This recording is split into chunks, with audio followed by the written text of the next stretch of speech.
Gabriela kinampihan si Rita Daniela, Archie Ailmeni itanggal na sa seryeng Widow's War. Kinalampag ng Gabriela Women's Party ang Sparkle GMA Artists Center para suspendehin ang aktor na si Archie Alemania na inireklamo ng acts of lasciviousness ni Rita Daniela sa City Prosecutor's Office ng Bacoor, Cavite.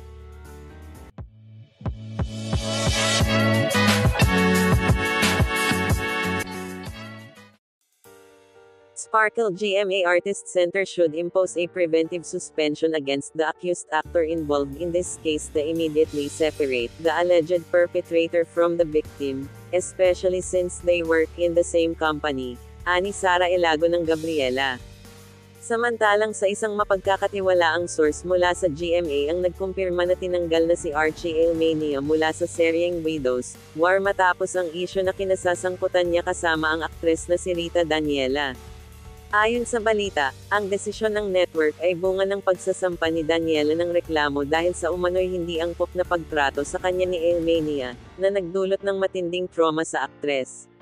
Sa kanyang affidavit, isinaad ni Daniela ang kanyang naramdamang takot at ang kawalan niya ng kakayahang makatrabaho pa muli si Ailmeni dahil sa trauma na idinulot ng nasabing insidente. Ayon sa kanya, ang insidente ay labis na nakaapekto sa kanyang mental at emosyonal na kalusugan, kaya't iminungkahi niya sa pamunuan ng GMA na hindi na nila dapat ituloy ang kanilang professional engagement sa aktor.